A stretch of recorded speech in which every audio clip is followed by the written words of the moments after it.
অত্যন্ত শ্রদ্ধাভাজন সভাপতি জনাব আলহাজ মোহাম্মদ শাহজাহান মিয়া, প্রতিষ্ঠাতা সহ সভাপতি অত্র মাদ্রাসা, আজকের প্রথম দিনের প্রধান অতিথি হিসাবে আমাদের মাঝে কিছুক্ষণ আগে বক্তব্য রেখেছেন।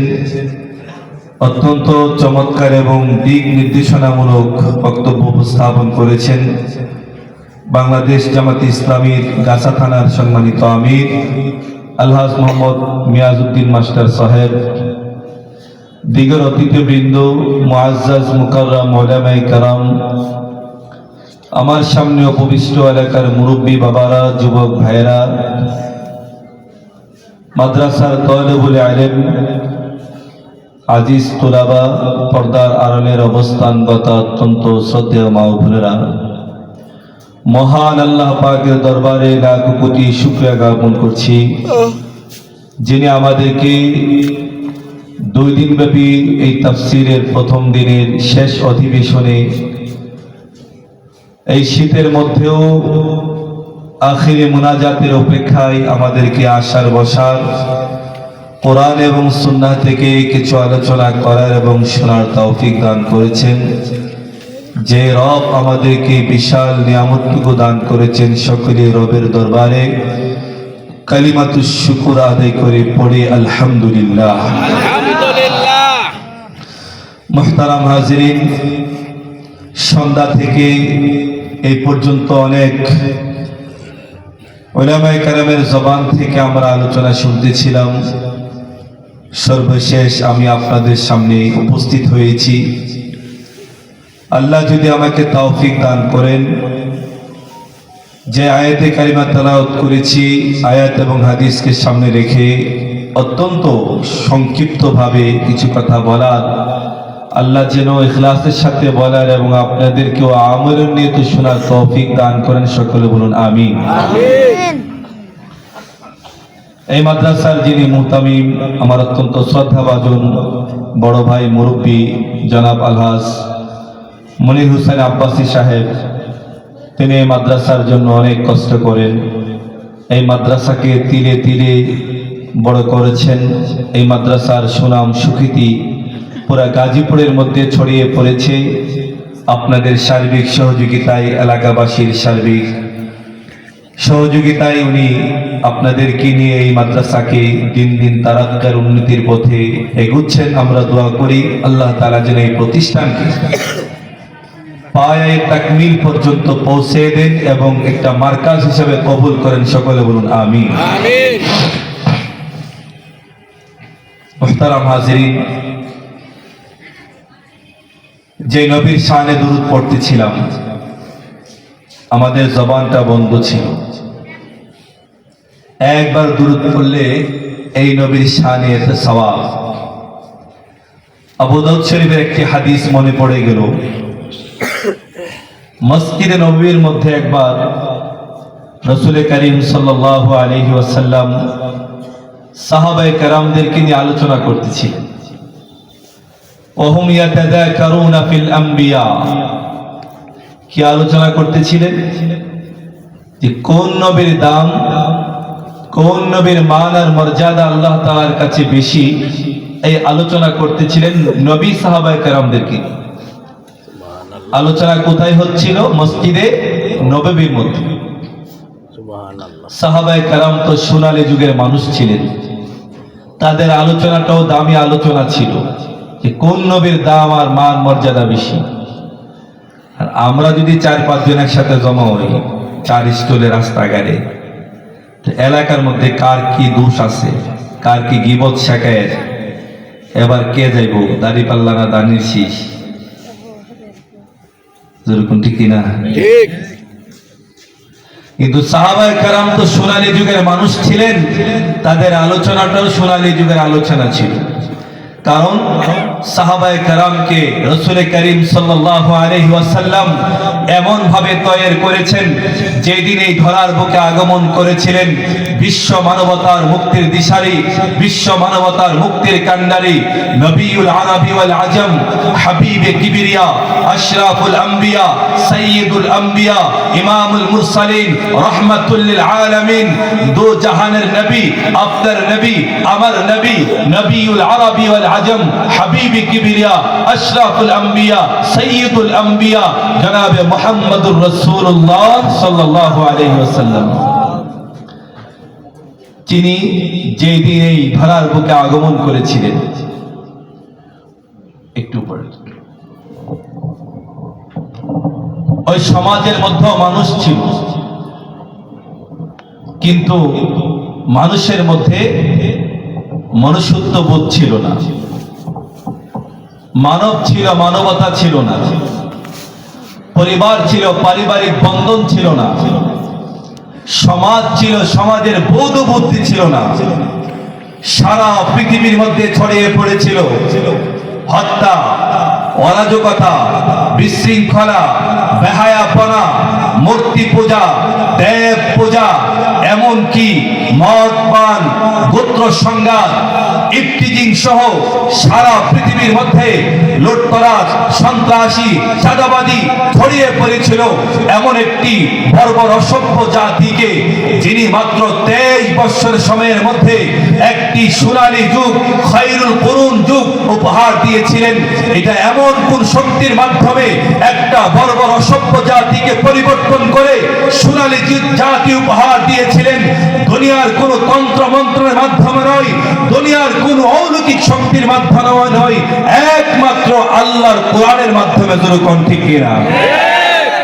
এই কোরআন 23 বছর জিন্দেগিতে কোরআনের মেহনত সমাজের মধ্যে, রাষ্ট্রের মধ্যে প্রতিষ্ঠার মাধ্যমে মানুষের দিলকে পরিবর্তন করে। যেই মানুষ আগে মদ খেত, পুত্র সংঘাত, ইফতিজিং, জীবন্ত কন্যা সন্তানকে মাটির মধ্যে পুঁতে ফেলত, এমনকি যেই মানবগুলো রসুলের কল্যাণকে আনার জন্য তৈরি হয়ে গেছে, এই সমস্ত মানব কোরআনের ছায়াতলে আসার কারণে আল্লাহ রসুলের কদমের মধ্যে তাদের মাথাকে নত করে দিয়েছে, রসুলের জন্য জীবন দেওয়ার জন্য প্রস্তুত হয়ে গেছে। যেরকম ঠিক কিনা? আজকেও যদি আমার সমাজের মধ্যে, আমার দেশের মধ্যে, আমার রাষ্ট্রের মধ্যে কোরআনের শিক্ষা, ইসলামের শিক্ষা, ইসলামী আইন বাস্তবায়ন হয়, রব্বে কাবার কসম করে বলি, এই সমাজ, এই রাষ্ট্র, এই দেশ পরিবর্তন হবে। এই দেশের প্রত্যেকটি নাগরিক সুনাগরিকে পরিণত হয়। যেরকম ঠিক কিনা? একটি আদর্শ নাগরিক যদি আমরা গড়তে চাই, একটি আদর্শ নাগরিক যদি আমরা মানুষকে করতে চাই, তাহলে কোরআনের শিক্ষার কোনো বিকল্প নাই। যেরকম ঠিক কিনা? যতদিন পর্যন্ত এই দেশের মধ্যে, রাষ্ট্রের মধ্যে, সমাজের মধ্যে কোরআনের শিক্ষা বাস্তবায়ন না হবে, এই দেশ যখন ইসলামী আইন, কোরআনের আইন দ্বারা পরিচালিত হবে, তখন এই দেশের মানুষগুলো নিরাপদে বসবাস করবে। যেরকম ঠিক কিনা? এই সমাজের মধ্যে চাঁদাবাজি, টেন্ডারবাজি, ইফতিজিং, মদ পান, জুয়া খেলা, পুত্র সংঘাত সবকিছু এই সমাজ থেকে নির্মূল হয়ে যাবে। যেরকম ঠিক কিনা? কোরআনের শাসন ছাড়া সমাজ পরিবর্তন হবে না, মানুষের দিল পরিবর্তন হবে না। আল্লাহ রাসূল যখন কোরআন তেলাওয়াত করেছেন, আল্লাহ তাআলা এর মাধ্যমে মানুষের দিলকে পরিবর্তন করেছেন। সুবহানাল্লাহ।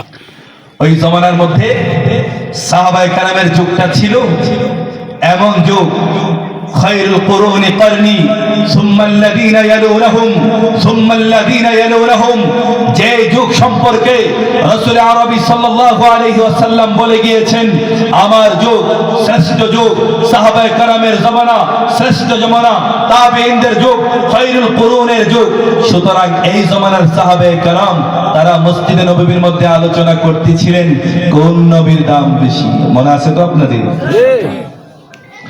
قال بعضهم آدم اصطفاه الله, একজন সাহাবী বললেন, আমার কাছে মনে হচ্ছে আদম আলাইহিস সালাতু ওয়াস সালামের দামই সবচেয়ে বেশি হবে, কারণ যে আদমকে আল্লাহ তাআলা বাবা মা ছাড়া নিজ কুদরতি হাতে পানি আর কাদা দিয়ে সৃষ্টি করেছেন, ওই নবীর দাম কম না বেশি? আর জোরে কোন। وقال الاخر, আরেকজন সাহাবী বলে, না না, আমার কাছে মনে হচ্ছে মুসা কাল্লামাল্লাহু তাকলিমা, যে মুসাকে আল্লাহ তাআলা দুনিয়া থেকে দাওয়াত দিয়ে তোর পাহাড়ে নিয়ে সরাসরি কথা বলেছেন, যেই মুসার সাথে আল্লাহ সরাসরি কথা বলেছেন, ওই নবীর দাম কম না বেশি? বেশি। 3 নম্বর আরেকজন সাহাবী বলেন, না না, আমার কাছে মনে হচ্ছে ইব্রাহিম ও খলিলুল্লাহ, যেই ইব্রাহিমকে আল্লাহ দোস্ত বলেছেন, যেই নবী আল্লাহর বন্ধু, ওই নবীর দাম কম না বেশি? আর জোরে কোন। বেশি। وقال الاخر, চতুর্থ নম্বরে একজন সাহাবী বললেন, ঈসা রূহুল্লাহি ওয়া কালিমাতু, আমার কাছে মনে হচ্ছে ঈসা পয়গম্বরের দাম, ঈসা পয়গম্বরের দাম সবচেয়ে বেশি। কেউ বলেছে আদমের দাম বেশি, কেউ বলেছে মুসার দাম বেশি, কেউ বলেছে ইব্রাহিমের দাম বেশি, কেউ বলেছে ঈসার দাম বেশি। সাইজনের কই মতিছে? আর জোরে কোন। সমাধানের দরকার আছে না নাই? আছে। যে কোন একজন আল্লাহ তাআলাকে সবচেয়ে শ্রেষ্ঠ নবী হবে, ঠিক? জোরে কোন, ঠিক না? ঠিক। এই উদাহরণটা বোঝানোর জন্য আরেকটা উদাহরণ দিই। আপনাদের এই এলাকায় গাছের মধ্যে অনেক সময় পাখি ডাকে না? এই গাছের মধ্যে পাখি তো ডাকে। এক হিন্দু লোক আর মুসলমান গাছের নিচ দিয়ে যাইতেছে। হিন্দু লোক মুসলমানরা গাই, তুমি যে মুসলমান, বেড়াইলে কোসন দি পাখিরা কি ডাকে? তো মুসলমান তো সব সময় জানে এই পৃথিবীর মধ্যে গাছ বৃক্ষ তরুলতা সবকিছু আল্লাহর জিকির করে, যেরকম, ঠিক কিনা? মুসলমান বলতেছে পাখিরা আল্লাহর জিকির করতেছে, বলে কি বলে জিকির করতেছে? যে পাখিরা বলতেছে আল্লাহ রাসূল খুদা। কি বলতেছে? আল্লাহ রাসূল খুদা। হিন্দু এই মালুবাড়া বলতেছে না, তরিটা হইছে না। আমি বলি শুন, পাখিরা বলতেছে রাম কৃষ্ণ রাধা। নাউজুবিল্লাহ কইতেন না? মুসলমান কো আল্লাহ রাসূল খুদা, আর হিন্দু কি কো রাম কৃষ্ণ রাধা। এলাকার মধ্যে মাছ বিক্রি করে না, পাঙ্গাস মাছ, তেলাপিয়া মাছ। এবার যাইতেছে, দুইজন ঝগড়া লাগছে, কি হইছে? আমি কো আল্লাহ রাসূল খুদা, হে কো রাম কৃষ্ণ রাধা। মাসুলা কো তোদের দুইজনেরটা একটা হইছে না। আমি বলতেছি শিং মাগুর বেদা। কি বলছে? শিং মাগুর বেদা। 3 জন মাইল লেগে গেছে। তো এলাকার মধ্যে অনেকে পেঁয়াজ রসুন বিক্রি করে না, তখন ও এসে জিজ্ঞাসা করছে, তোমাদের কি হয়েছে? পাখিরা বলতেছে আমি বলতেছি আল্লাহ রাসূল খুদা, হে কো রাম কৃষ্ণ রাধা, মাচ্চা কো শিং মাগুর বেদা। তো পেঁয়াজ রসুন লাবড়া কইতেছে না, তোরা কেউ হইছে না। আমি কইতেছি পাখিরা বলতেছে পেঁয়াজ রসুন আদা। কি কইতাছে? পেঁয়াজ রসুন আদা। তো 4 জনের কম হইছে 4 মত।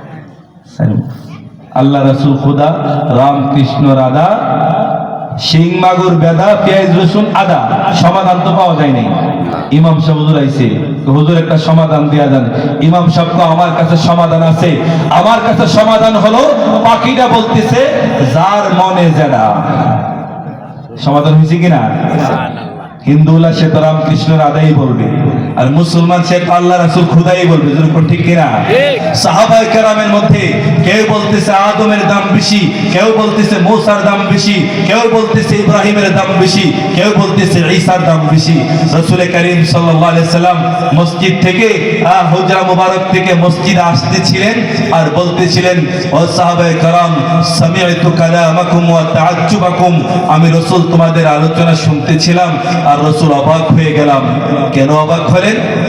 রাসূল বললেন, এই জন্য অবাক হলাম, তোমাদের মধ্যে কেউ বলতেছো আদমের দাম বেশি, কেউ বলতেছো মুসার দাম বেশি, কেউ বলতেছো ইব্রাহিমের দাম বেশি, কেউ বলতেছো ঈসার দাম বেশি, কিন্তু আমি নবী মুহাম্মদের নামটা যে নিলা না। সুবহানাল্লাহ, জোরে কইতেন না? ও সাহাবায়ে কেরাম শোনো, আল্লাহ যদিও আদমকে সফিউল্লাহ বানিয়েছে, मूसाকে কালিমুল্লাহ বানিয়েছে, ইব্রাহিমকে খলিলুল্লাহ বানিয়েছে, ঈসাকে রূহুল্লাহ বানিয়েছে। আমার আল্লাহ আমি বিশ্ব নবী রাহমাতুল লিল আলামিনকে সফিউল্লাহ বানান নাই, কালিমুল্লাহ বানান নাই, খলিলুল্লাহ বানান নাই, রূহুল্লাহ বানান নাই। ওয়া আনা হাবিবুল্লাহি ওয়া লা ফখরা। আমার আল্লাহ আমি বিশ্ব নবী রাহমাতুল লিল আলামিনকে হাবিবুল্লাহ বানিয়েছে। সুবহানাল্লাহ। ও সাহাবায়ে কেরাম শুনো, وأنا حامل لواء الحمد يوم القيامة। কিয়ামতের কঠিন ময়দানে আল্লাহর জন্য একটা প্রশংসার পতাকা হবে। তাহতাহু আদম ওয়া মান দুনা। আল্লাহর প্রশংসার পতাকার নিচে আদম থেকে শুরু করে ঈসা পর্যন্ত সমস্ত নবীরা আশ্রয় গ্রহণ করবে। আল্লাহর নবী বিশ্ব নবী রাহমাতুল লিল আলামিন বলেন, ও সাহাবায়ে কেরাম শোনো, কিয়ামতের কঠিন ময়দানে আল্লাহর যে প্রশংসার পতাকা হবে, আল্লাহর প্রশংসার পতাকার যে ঝান্ডা হবে, আল্লাহ কোন নবীর হাতে তুলে দিবেন না। আমার আল্লাহ দয়া করে আমি বিশ্ব নবী রাহমাতুল লিল আলামিনের হাতে আল্লাহর প্রশংসার ঝান্ডা আল্লাহ তুলে দিবে। সুবহানাল্লাহ। ও সাহাবায়ে কেরাম শোনো, কিয়ামতের কঠিন ময়দানে উম্মত যখন পানির তৃষ্ণায় গলা কাটা মুরগের নেই ছটফট করতে থাকবে, আল্লাহ বলবেন, নবী গো আমি আল্লাহ কোন নবীকে হাউজে কাউসারের মালিক বানাই নাই। কিয়ামতের কঠিন ময়দানে আমি আল্লাহ আপনি বিশ্ব নবী রাহমাতুল লিল আলামিনকে হাউজে কাউসারের মালিক বানিয়ে দিয়েছি। সুবহানাল্লাহ। ভাইরা আমার, আল্লাহর নবী বিশ্ব নবী রাহমাতুল লিল আলামিনকে আল্লাহ বলেছেন, উতলু মা উহিয়া ইলাইকা মিনাল কিতাব।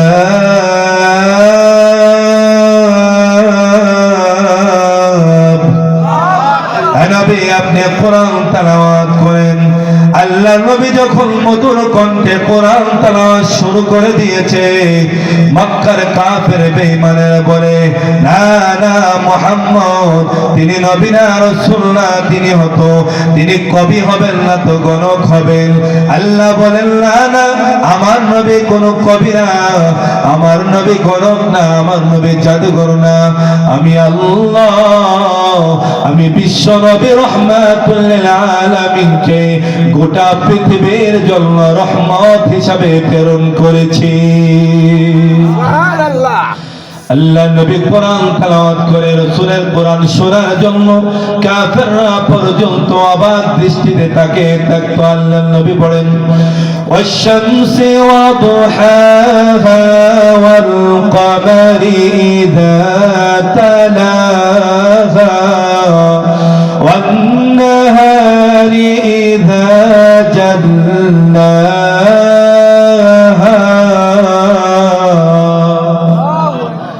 আল্লাহ বলবে গো আপনি তো রাহমাতুল লিল আলামিন, মক্কার কাফেররা আপনাকে পাগল বলে। আপনি যদি পাগল হন, এক কথার সাথে আরেক কথার কোনো মিল থাকবে না। যখন ঠিক কিনা? পাগলের আগের কথার পরের কথা কোনো মিল নাই।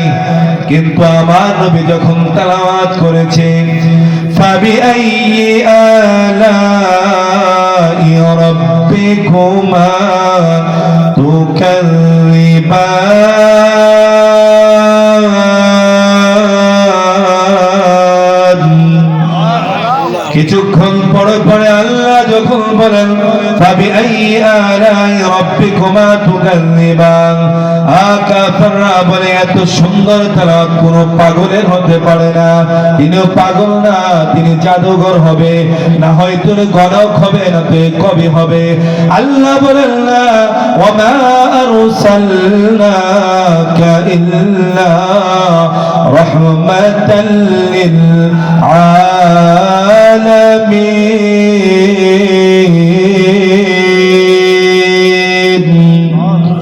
আমি আল্লাহ বিশ্ব নবী রাহমাতুল লিল আলামিনকে আমি আল্লাহ সারা পৃথিবীর জন্য রহমত হিসাবে প্রেরণ করেছি।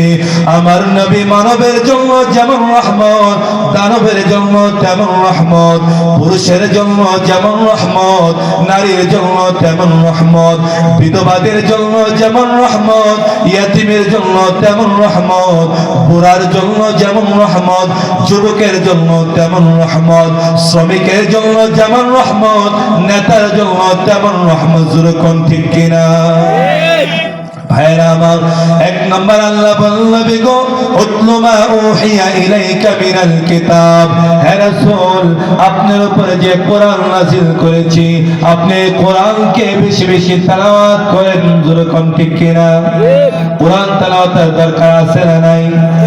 কোরআন তেলাওয়াত কি স্কুল কলেজ ইউনিভার্সিটি শেখায় নাকি? আগে তো আমাদের সময় ইসলাম শিক্ষা ছিল, ওই ইসলাম শিক্ষা বইয়ের মধ্যে কয়েকটা সূরা আমরা মুখস্থ করছি। এখন এই ইসলাম শিক্ষার কোনো বিলই নাই। যেরকম ঠিক কিনা এই কোরআন কোথায় শিক্ষা দেওয়া হয়? জামিয়া রশিদিয়া মাদ্রাসায়। যেরকম ঠিক কিনা কোরআন না শিখলে আপনি নামাজ পড়লে নামাজ হবে? আপনি সারা জীবন নামাজ পড়েছেন, আপনার কোরআন অশুদ্ধ। নামাজ ভাঙ্গার কারণের মধ্যে একটা বড় নামাজ ভাঙ্গার কারণ হচ্ছে নামাজে অশুদ্ধ তেলাওয়াত করা। সারা জীবন নামাজ পড়ে আপনি কপালের মধ্যে কর ফালাই দিচ্ছেন, সর ফালাই দিচ্ছেন, কিন্তু আপনার কোরআন সহি না। এই নামাজকে আল্লাহ দরবারে কবুল হবে? এই কোরআন শিখার দরকার আছে না নাই? আরে জোরে কোন এটাকে আমার বাচ্চা শিখবে না, আমিও শিখবো। ইন্নাল ওয়ালিদা মাসউলুন আনিল ওয়ালাদি ওয়া ইন্নাল ওয়ালাদা মাসউলুন আনিল ওয়ালিদ। কিয়ামতের কঠিন ময়দানে সমস্ত বাবারা সন্তান সম্পর্কে জিজ্ঞাসিত হবে, সমস্ত সন্তানেরা মা বাবা সম্পর্কে জিজ্ঞাসিত হবে। এই জন্য ভাইরা আমার, আমি নেককার সন্তানের বাবা হতে চাই, কোরআন পড়নেওয়ালা হাফেজ কোরআন আলেমের বাবা হতে চাই। এক নম্বর আমার দায়িত্ব হলো আমি বিবাহ করার আগে ইখতিয়ারুস যাওজাতিস সালিহা, আমার একটা ভালো মা নির্বাচন করতে হবে। যেরকম ঠিক কিনা ভালো মা কোথায় পাওয়া যায়?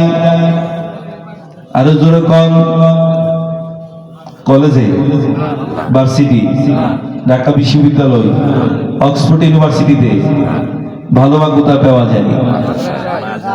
রাসূল বলেন তুনকাহুল মারআতু লিআরবাইন লিমালিহা ওয়া লিহাসাবিহা ওয়া জামালিহা ওয়া লিদীনিহা ফাসফার বিযাতিদ্দিন তারিবাত ইয়াদাক। হে পৃথিবীর মানবতা শোনো, তুমি যখন সন্তান নেককার সন্তানের বাবা হতে চাও, এক নম্বর তোমার জন্য করণীয় হলো ইখতিয়ারুস যাওজাতিস সালিহা, একটা ভালো মা নির্বাচন করতে হবে। আল্লাহর রাসূল বলেন ভালো মা কাকে বলা হয়? যেই মহিলার মধ্যে চারটি গুণ পাওয়া যাবে সেই হলো ভালো মা। যেরকম ঠিক কিনা এক নম্বর, তোমরা যখন বিবাহ করবে তুনকাহুল মারআতু লিআরবাইন, চারটা গুণ দেখে বিবাহ করবে। লিমালিহা, সম্পদ আছে কিনা, 5 তলা 10 তলা বাড়ি আছে কিনা, এটা বুঝাইছে? বুঝাইছে আপনি বিবাহ করার পরে আপনার বন্ধু বান্ধব নিয়ে শ্বশুর বাড়িতে গেলে সামাজিকতা রক্ষা করতে পারবে এমন পরিবেশ আছে কিনা। যদি এমন পরিবেশ থাকে ওই নারীকে বিবাহ করো। লিমালিহা ওয়া লিহাসাবিহা, বংশটা ভালো কিনা, বংশের প্রভাব আছে না নাই? ও জামালিহা, সুন্দর কিনা। সবাই যদি হাদিস অনুযায়ী সুন্দরী নারীর বিবাহ করে তো কালার বিবাহ করবো কেনা? সুন্দর দ্বারা যিনি বিবাহ করবেন তার চোখের মধ্যে যেই নারী সুন্দর সেটাই সুন্দর। যেরকম ঠিক কিনা হোক সেটা কালো। 4 নম্বর বলেছে ওয়ালি দীনিহা, দিনদারি আছে কিনা। রাসূল বলেন ফাসফার বিযাতিদ্দিন, এই 4টা গুণের মধ্যে বংশ মোটামুটি বালা, সম্পদ মোটামুটি আছে, সুন্দর মোটামুটি, কিন্তু দিনদারি আছে, মেয়েটা নামাজ পড়ে পর্দায় থাকে, কোরআন তেলাওয়াত করতে জানি। রাসূল বলেন এই দিনদারিকে প্রাধান্য দিয়ে বাকি তিনটাকে মাইনাসের পয়েন্টে রেখে তুমি বিবাহ করো। বিবাহ করার পরে তোমার এই দাম্পত্য জীবনের মধ্যে আল্লাহ তাআলা তোমার ঘরের মধ্যে জান্নাতি পরিবেশ দিয়ে দিবেন। জোরে কোন ঠিক কিনা? আর যদি লাল দিকে ফাল মারছে, টাকা দিকে নাইস মারছে, কদিন পরে জাহান্নামের আগুন ঘরের মধ্যে জ্বলে। জ্বলে কি জ্বলে না? রাসূল বলেন এই সন্তান যদি কোরআন পড়নেওয়ালা হাফেজ আলেম, তুমি বাবা হতে চাও, নেককার সন্তানের বাবা হতে চাও, তোমার প্রথম নম্বরে ঘরের মধ্যে যে স্ত্রী আনবে এই স্ত্রীর মধ্যে এই চারটা গুণ আছে কিনা, দিনদারি আছে কিনা, তোমার ঘরের মধ্যে নামাজ পড়নেওয়ালা, কোরআন তেলাওয়াত করনেওয়ালা, পর্দা করনেওয়ালা নারী আছে কিনা। যদি এমন নেককার নারী থাকে আশা করা যায় এই নেককার নারীর ঔরস থেকে আল্লাহ তাআলা নেককার সন্তান জন্ম দিবেন। জোরে কোন ঠিক কিনা? 2 নম্বর দায়িত্ব, যেদিন বিবাহ করেছেন ওই দিন স্বামী স্ত্রী যখন ফার্স্ট মিট হয়, প্রথম সাক্ষাৎ, তখন একটা দোয়া পড়ুন নাকি, এটা হাদিসের মধ্যে আছে। ঠিক لو أن أحدكم إذا أتى أهله قال بسم الله اللهم جنبنا وجنب الشيطان ما رزقتنا। আল্লাহ নবী, বিশ্ব নবী রাহমাতুল লিল আলামিন বলেন, এই পৃথিবীর উম্মতরা শোনো, যেদিন স্বামী স্ত্রী একসাথে তোমাদের সাক্ষাৎ হবে, প্রথম মিলনে সাক্ষাৎ হবে, ওই সাক্ষাৎটা যেন আল্লাহর নামে হয়। বিসমিল্লাহ, আল্লাহর নামে তোমার দাম্পত্য জীবন শুরু হবে। আল্লাহুম্মা জান্নিবনা ওয়া জান্নিবিশ শাইতানা আলা মা রাযাকতানা। আয় আল্লাহ, আমাদের দাম্পত্য জীবন শুরু হচ্ছে, আমাদের দাম্পত্য জীবনের মধ্যে শয়তানের অনিষ্টতা থেকে আমাদেরকে হেফাজত করেন। এই দাম্পত্য জীবনের মাধ্যমে যদি আপনি সন্তান দিয়ে থাকেন, এই সন্তানকেও আপনি শয়তানের অনিষ্টতা থেকে আপনি হেফাজত করেন। এই দোয়া পড়ে যখন আপনি দাম্পত্য জীবন শুরু করবেন, আপনি লাইফ স্টার্ট করবেন, ফাকুদিয়া বাইনাহুমা ওয়ালাদুন লাম ইয়াদুররুহু। রাসূল বলেছেন এই দোয়া যে পড়েছে তার সন্তান হওয়ার পরে সন্তানকে কখনো শয়তান ধোঁকা দিতে পারবে না। সুবহানাল্লাহ। এই দোয়া পড়ছেন তো? ইনশাআল্লাহ। যারা আরবি পারেন না বাংলাতে পড়বেন। আয় আল্লাহ, স্বামী স্ত্রী দাম্পত্য জীবন শুরু করতেছি, আপনি মেহেরবানি করে আমাদের এই দাম্পত্য জীবনের মধ্যে আপনি বারাকা নসিব করেন। এটা ছিল জন্মের আগে আপনার দায়িত্ব। এখন সন্তান জন্ম হয়েছে, জন্ম হওয়ার পরে 1 নম্বর দায়িত্ব হলো তার ডান কানের মধ্যে আজান দিয়ে দাও, বাম কানের মধ্যে ইকামত দিয়ে দাও। আজান ইকামত দেওয়ার প্রচলন সমাজের মধ্যে আছে না নাই? আজান কই দে? রাস্তার মধ্যে না উড়ানের মধ্যে? মসজিদে আজান দে। রাস্তার মধ্যে আজান দেওয়া, বাচ্চা ভূমিষ্ঠ হওয়ার পরে রাস্তার মধ্যে আজান দেওয়া, উড়ানের মধ্যে আজান দেওয়া, এটা সুন্নত না, হাদিসের মধ্যে আসছে কানের মধ্যে আজান দেওয়া সুন্নত। নবজাত সন্তানের কোথায় আজান দেব?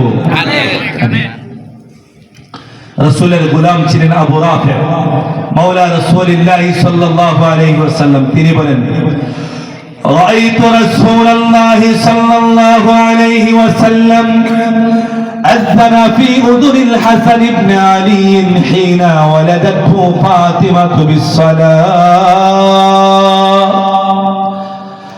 আল্লাহ নবী, বিশ্ব নবী রহমাতুল লিল আলামিনের কলিজার টুকরা, আদরের দুরানি ফাতেমা রাদিয়াল্লাহু তাআলা আনহা যেদিন হাসান রাদিয়াল্লাহু তাআলা আনহুকে জন্ম দিয়েছে, আবু রাফি বলেন আমি দেখেছি আল্লাহর নবী নানা হইয়া সন্তানের কানের মধ্যে আযান দিয়েছে।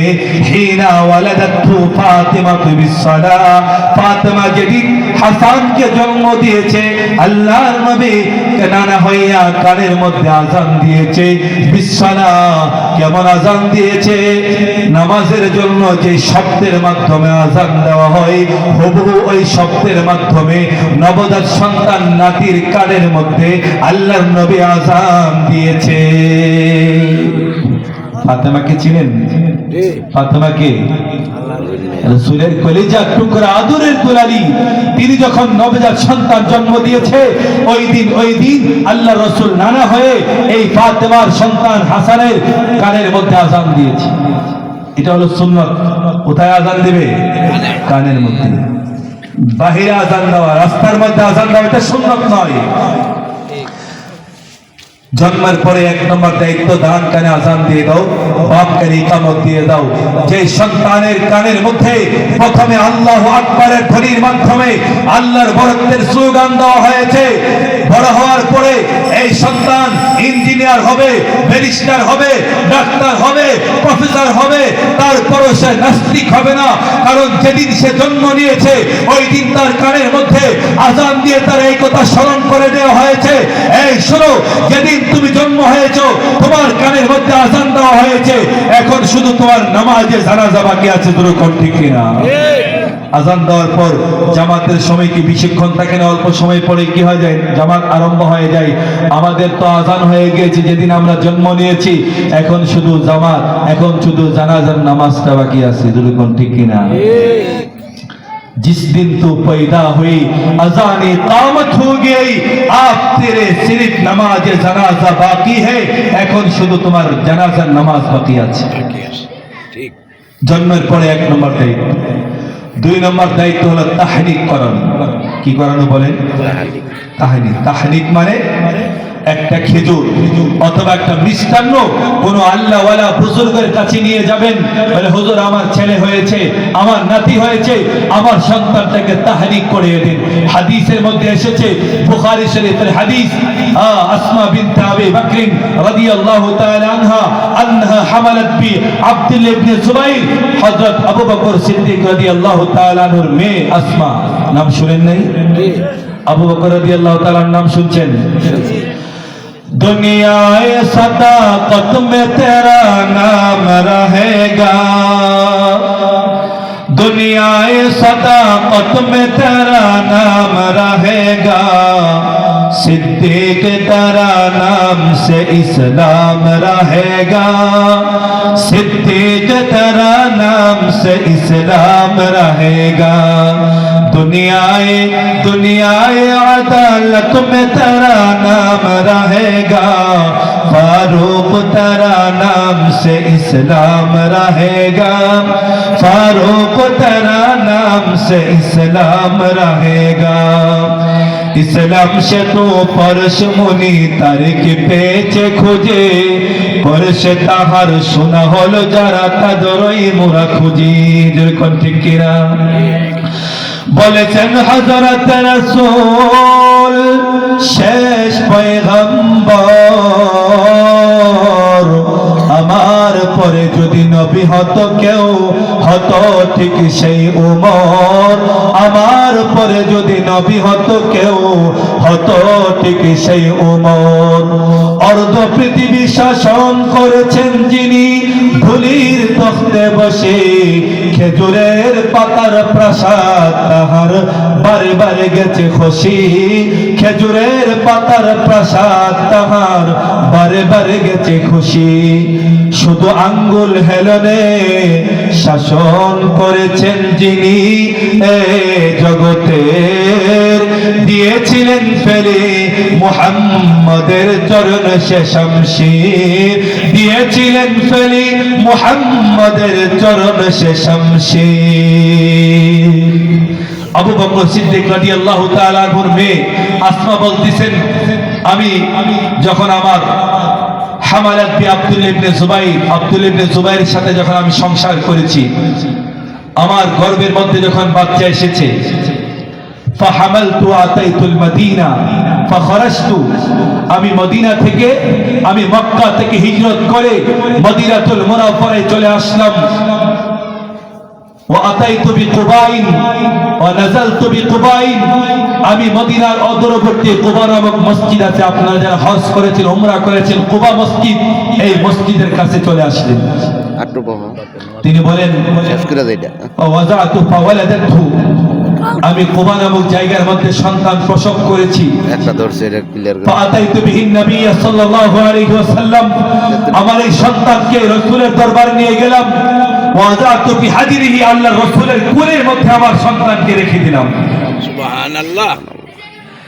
ইয়া রাসূলুল্লাহ, ইয়া হাবিবাল্লাহ, ভগবানের নবী বিশ্ব নবী রাহমাতুল লিল আলামিন আমার নবজাত সন্তান ভূমিষ্ঠ হয়েছে। ইয়া রাসূলুল্লাহ, আমি চাই আমার সন্তানকে আপনি নিজ জবানের মাধ্যমে তাহনীক করাবেন। আল্লাহর নবী আসমার সন্তানকে কোলে নিয়ে ফাদা বিতামারাতিন, আল্লাহর নবী বলেন সাহাবায়ে কেরাম খেজুর নিয়ে আসো। সাহাবায়ে কেরাম খেজুর নিয়ে আসলেন। আসার পরে সুম্মা মাদাগাহা সুম্মা তাফালা ফিহি, আল্লাহর নবী খেজুরটাকে চাবাইলেন। চাবানোর পরে খেজুরের যে মিষ্টান্ন আছে এই মিষ্টান্নকে আসমার সন্তান নবজাত সন্তানের এই তালুর মধ্যে, উপরের তালুর মধ্যে লাগিয়ে দিয়েছে। আল্লাহ নবী বিশ্ব নবী রাহমাতুল লিল আলামিন বলেন এই মদিনার মধ্যে সর্বপ্রথম যে ইসলামের উপর সন্তান ভূমিষ্ঠ হয়েছে সেই সন্তান হলো আসমার সন্তান। এই সন্তান আমার জবানের মাধ্যমে তাহনীক করানোর মাধ্যমে আল্লাহ রাব্বুল আলামিন এই সন্তানের মুখের মধ্যে আল্লাহর পক্ষ থেকে বরকত দান করে দিয়েছে। সন্তান যদি বরকতওয়ালা সন্তান চান, নেককার সন্তান চান, সন্তান ভূমিষ্ঠ হওয়ার পরে এই সন্তানকে কোনো আল্লাহওয়ালা বুজুর্গের জবান থেকে তাহনীক খেজুর এবং মিষ্টান্ন এটাকে তাহনীক করানোর চেষ্টা করবেন। আবু মুসা আশআরী রাদিয়াল্লাহু তাআলা আনহু তিনি বলেন গুলিদালি গোলাম, আমার সন্তান ভূমিষ্ঠ হয়েছে। ফাতাইতু বিহিন নবী সাল্লাল্লাহু আলাইহি ওয়াসাল্লাম, আমার আল্লাহর রাসূলের কাছে আমার সন্তানকে নিয়ে গেলাম। আল্লাহর রাসূল আমার সন্তানের নাম রেখেছে, আমার হান্নাকাহু ওয়া সাম্মাহু ইব্রাহিম, আমার সন্তানকে তাহনীক করিয়েছেন, আমার সন্তানের নাম রেখেছেন ইব্রাহিম। সুবহানাল্লাহ, সুবহানাল্লাহ। কি নাম রাখছে? ইব্রাহিম। আর আমাদের সন্তানের নাম আমরা কি রাখি? সোল্টো বল্টু বেবি, ঠিক কিনা? পাপ্পু আর বাপ্পু রাখি। আমার কাছে এক লোক আসছে, গিয়ে বলছে হুজুর আমার সন্তানের নাম রাখছি পাপ্পু। কইছে পাপ্পু শব্দের অর্থ কি? কইছে ডিকশনারি খুলে দেখে পাপ্পু শব্দের অর্থ হচ্ছে আদরের কুত্তার বাচ্চা। নাউজুবিল্লাহ, নাউজুবিল্লাহ মিন যালিক। এবারে শখের নাম রাখছে পাপ্পু, কিন্তু পাপ্পু নামের অর্থ কি? আদরের কুত্তার বাচ্চা। তাকে বললাম যে নাম যে রাখছেন এই নামের অর্থ হচ্ছে আদরের কুত্তার বাচ্চা। কি কোন আপনি কিয়ামতের কঠিন ময়দানে আল্লাহ রাব্বুল আলামিন ডাক দিবেন, পৃথিবীর মানবতা, দুনিয়ার মধ্যে যার নাম আব্দুল্লাহ ছিল, যার নাম আব্দুর রহমান আর আব্দুল গফফার ছিল, আল্লাহ ডাক দিয়ে বলবেন আরে বান্দা, আজকে আমি যদি তোমাকে জাহান্নামের আগুনে জানাই, আমার আল্লাহর রহমান নামের কলঙ্ক হবে, গফফার নামের কলঙ্ক হবে। তোমার নাম তো ছিল আব্দুর রহমান, তোমার নাম ছিল আব্দুল গফফার, আজকে তুমি আমার নামের সাথে তোমার নাম রাখার কারণে আমি আল্লাহ তোমাকে ক্ষমা করে আমি আল্লাহ তৈরি জান্নাত তোমার জন্য রিজার্ভ করে রেখে দিয়েছি। এজন্য নাম রাখতে হবে ভালো নাম, ঠিক কিনা? 2 নম্বর দায়িত্ব। 3 নম্বর দায়িত্ব হলো 7 দিন যখন হবে আপনার সন্তানকে আকিকা করাবেন। কুল্লু গুলামিন রহিনুম বিআকিকাতিহি, আল্লাহ নবী বিশ্ব নবী রাহমাতুল লিল আলামিন বলেন প্রত্যেকটা সন্তান যেদিন ভূমিষ্ঠ হয় আকিকার সাথে তার বিপদ আপদ ঝুলন্ত থাকে। আকিকা করার মাধ্যমে আল্লাহ রাব্বুল আলামিন এই সন্তানের উপর থেকে বিপদ আপদ আল্লাহ সরিয়ে দেয়। এই জন্য 7 দিনের দিনে আকিকা করবে। ওই ইহলাকু রাসুহু ওয়া ইউসাম্মা, তার সুন্দর একটা নাম রাখবে, মাথাটা মুন্ডায় দিবে।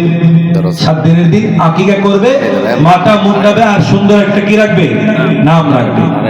এখন 7 দিনের দিন আপনি আকিকা করতে পারলেন না, বলছেন লিআরবায়ে আশার, 14 দিনের মাথায় আপনি আকিকা করবেন, আউলি 21 অথবা 21 দিনের মাথায়। 7 দিন, 14 দিন, 21 দিন, এই 3 তারিখে যদি আপনি আকিকা করেন আপনার আকিকার সন্তানের আকিকা এটা সুন্নত আদায় হয়ে যাবে। এছাড়া আপনি আকিকা করলে সুন্নত আদায় হবে না, অন্যান্য সদকার মতো সদকা হবে। আচ্ছা, এখন আগে কিসের মাধ্যমে করবেন? আম্মা যে আয়েশা বলেন, আন্না রাসূলুল্লাহ সাল্লাল্লাহু আলাইহি ওয়াসাল্লাম আমারাহুম আলিল গুলামি শাতান মুকাফাতান ওয়া আলিল জারিয়াতি শাতুন। যে ছেলে সন্তান হলে দুইটা বকরি, কয়টা বকরি? দুইটা। আর মেয়ে হলে একটা। এখন ছেলে হইছে, সামর্থ্য নাই, একটা দিলেও চলবে, একটা দিলেও কি চলবে। রাসূল বলেন, আক্কা রাসূলুল্লাহ সাল্লাল্লাহু আলাইহি ওয়াসাল্লাম বিল হাসান বিশাতিন। আল্লাহ রাসূলের নাতি যে ফাতেমা জন্ম দিয়েছে হাসানকে, এই হাসানের আকিকা করেছেন রাসূল একটা বকরির মাধ্যমে। এখান থেকে পরিষ্কার হয়েছে যে ছেলে হলে একটা বকরি দিয়ে আকিকা দিলেও সুন্নত কি হয়ে যাবে? আদায় হয়ে যাবে। এখন এই বকরি যে দিবেন, এটা কি সাগি দিবেন না খাসি দিবেন? লা ইয়াদুরুকুম যুকরানান কুননা আম ইনাসান। এটা আপনার বেড়া হোক বা বিড়ি হোক, সাগি হোক বা খাসি হোক, কোনো সমস্যা নেই, কিন্তু 1 বছর বয়সী তো হবে। কে দিব? 1 বছর। আর যুরুকুন 1 বছর। 1 বছরের 1 দিন কম হলে যেরকম কুরবানি হয় না, 1 বছরের 1 দিন কম হলো আকিকা হবে না। বুঝে আসছে? জি। আল্লাহ নবীর সাহাবী আব্দুল্লাহ ইবনে আব্বাস বলেন, ইয়া রাসূলুল্লাহ ইয়া হাবিবাল্লাহ قد علمنا ما حق الوالد على الولد فما حق الولد على الوالد يا رسول الله يا حبيب الله। আল্লাহ নবী গো, আমরা ইতিপূর্বে শুনেছি একজন মা বাবার উপর সন্তানের কি দায়িত্ব, মা বাবার ক্ষেত্রে সন্তানের কি দায়িত্ব, এটা আমরা বুঝেছি। এখন জানতে চাই, ফামা হাক্কুল ওয়ালাদি আলাল ওয়ালিদ, মা বাবার উপর সন্তানের বেলায় আরো দায়িত্ব আছে, সেটা আমরা জানতে চাই। আল্লাহ নবী বিশ্ব নবী রাহমাতুল লিল আলামিন বলেন, ও সাহাবী শুনো, মা বাবার উপর সন্তানের বেলায় দায়িত্ব হলো আইয়ুহসিনা ইসমাহু ওয়া আইয়ুহসিনা আদাবাহু। মা বাবা সন্তানকে সুন্দর একটা নাম রাখবে, ওয়া আইয়ুহসিনা আদাবাহু, এবং সন্তানকে আদব কায়দা শিষ্টাচার শিক্ষা দিবে। যেরকম ঠিক কিনা? আল্লাহ নবী বিশ্ব নবী রাহমাতুল লিল আলামিন বলেন, তোমার সন্তান যখন ছোট থাকবে, তোমার সন্তানকে 3টা জিনিসের শিক্ষা দেবে। 1 নম্বর শিক্ষা হলো হুব্বু নবিয়িকুম, নবীর ভালোবাসার শিক্ষা দিবে, ওয়া হুব্বু আহলি বাইতিহি, নবীর পরিবারের ভালোবাসা শিক্ষা দিবে, ওয়া কিরাআতিল কুরআন, সন্তানদেরকে কোরআনের শিক্ষা দিবে। কিসের শিক্ষা? আর জোরকম, আর জোরকম শিক্ষা। বাবাই কোরআন পারে না, সন্তানকে কিসের কোরআনের শিক্ষা দিবে? আরে বাবার বয়স 30 বছর, 40 বছর, 50 বছর হয়ে গিয়েছে, বাবা কোরআন পড়তে পারে না, নামাজ পড়তে পারে না, এমন বাপ মা আছে না নাই? কদম সোয়ে মরকদ নজর সোয়ে দুনিয়া किधर जाना है किधर जा रही हो किधर जाना है किधर जा रही हो। 1 কদম কবরে আছে, আরেক কদম জমিনের মধ্যে আছে। এখনো নামাজ পড়ে না, এখনো রোজা রাখে না, এখনো দাড়ি রাখে না। আল্লাহ বলে, রে বান্দা, এখনো কি আমি আল্লাহর কথা তোমার স্মরণ হয় না? এখনো কি কিয়ামতের কঠিন মাঠে যে আমি আল্লাহ আযাব রেখে দিয়েছে, আমি জাহান্নামের আযাবের কথা কি স্মরণ হয় না? আমি আল্লাহর কুদরতি আদালতের সামনে দাঁড়িয়ে তোমার জীবনের সব হিসাব তোমার দিতে হবে, এই কথার স্মরণ কি তোমার আসে না? এই জন্য কবি বলেছেন, 1 কদম কবরে আছে, আরেক কদম তোমার জমিনে আছে। এখনো কি নামাজ পড়ার সময় হয় না রে বান্দা? এখনো কি আমি আল্লাহর কাছে তোমার জীবনে অপরাধের কথা স্মরণ করে তওবা করার সময় কি তোমার আসে নাই? তুমি দেখো তোমার এলাকার মধ্যে কত টাকাওয়ালা, পয়সাওয়ালা, পদ পদবিওয়ালা ছিল, আজকে তারা গোরস্থানের ভাঙ্গা কবরের মাটির পোকা মাকড়ের খোরাক হয়েছে। যেরকম ঠিক কিনা? कैसे कैसे ताजदारा कैसे कैसे ताजदारा बादशाह चल गया वो खजाना बाला खाना शान शौकत क्या हुए ओ खजाना बालखाना शान शौकत क्या हुई কত রাজা বাদশা ছিল কত টাকাওয়ালা ছিল কত পয়সাওয়ালা ছিল পদ পদবীওয়ালা ছিল আজকে তারা মরার পরে গোরস্থানের ভাঙ্গা কবরের পোকা মাকড়ের খোরাক হয়েছে ওরা লাগবে কি লাগবে না কবরের মধ্যে আমাদের জীবনের হিসাব দেওয়া লাগবে কি লাগবে না এই জন্য কবরের সামানা দুনিয়া থেকে নিতে হবে মান আশা ফাকাদ মাত ওয়া মান মাতা ফাকাদ ফাত যে পৃথিবীতে একবার জন্ম নিয়েছে ফাকাদ মাত সে মৃত্যুবরণ করেছে ওয়া মান মাতা ফাকাদ ফাত যে একবার মৃত্যুবরণ করেছে সে মাটির সাথে মিশে গিয়েছে কুল্লু মা হুয়া আতিন আত ওয়াল লাইলু দাদ ওয়ান নাহারু সাদ কিয়ামত পর্যন্ত যত মানুষ আগমন করার সকলে আগমন করবে দিনের পরে রাত আসবে রাতের পরে দিন আসবে কিন্তু কথা হলো আইনা আবাউকুম ওয়া আইনা আজদাদুকুম ওয়া আইনাল ফিরাইনা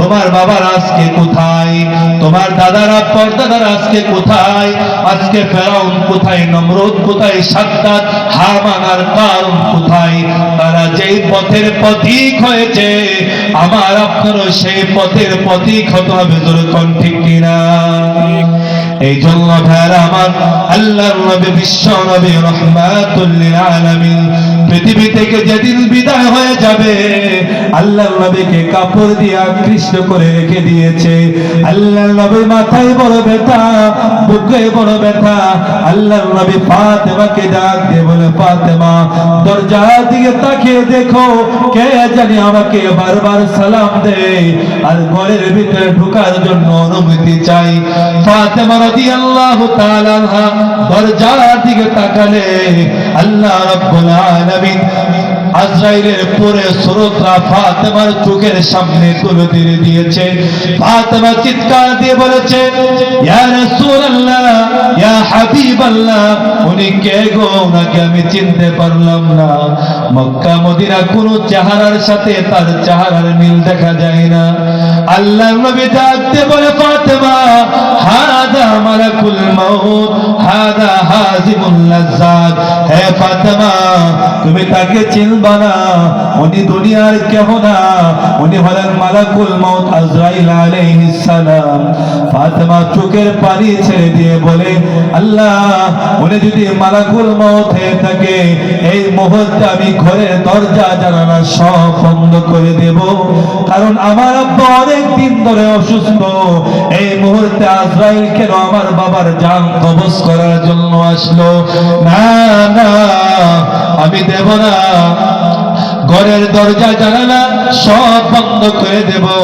আল্লাহ নবী ডাক দিয়ে বলে ফাতেমা দরজা জানালা বন্ধ করতে পারো কিন্তু আজরাইলকে আটকে রাখার ক্ষমতা তোমার নাই জোরকন ঠিক কিনা ফাতেমা আমি নবী পারমিশন দিয়েছে যাও আজরাইলকে বলো ঘরের ভিতরে আসার জন্য আজরাইল ঘরের ভিতরে এসে আল্লাহর রাসূলকে সালাম দিয়েছে আসসালামু আলাইকা ইয়া রাসূলুল্লাহ আল্লাহ নবী সালামের উত্তর দিয়ে চোখের পানি ছেড়ে দিয়েছে আজরাইল বলে ইয়া রাসূলুল্লাহ আপনি কেন কাঁদলেন গো নবীজি আজরাইলের জবাবে রাসূল বলেছে আজরাইল আমি যাব কি যাব না একটু অপেক্ষা করো জিবরাইল আসার আগ পর্যন্ত অপেক্ষা করো মুহূর্তের মধ্যে জিবরাইলের আগমন ঘটেছে আল্লাহ নবী জিবরাইলকে ডাক দিয়ে বলে হে জিবরাইল আজরাইল বলেছে আমার নাকি যাবার সময় হয়েছে তুমি কি বলো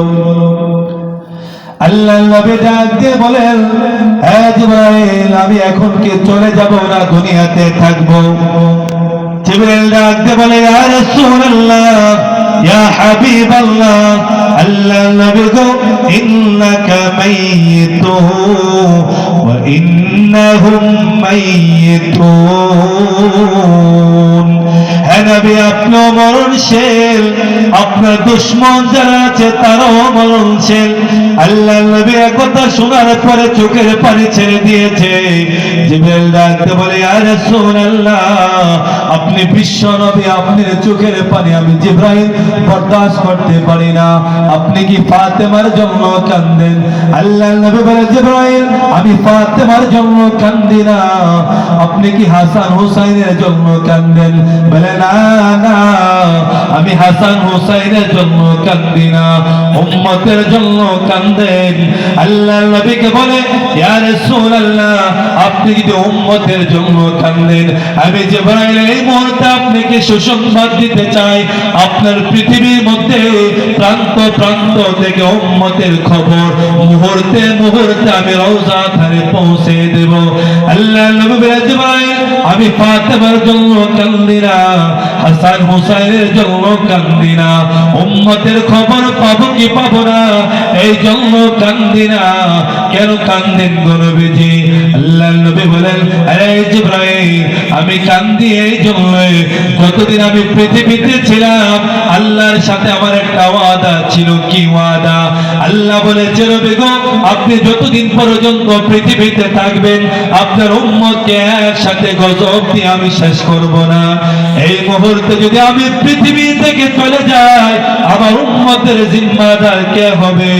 আমার উম্মতকে কে দেখবে?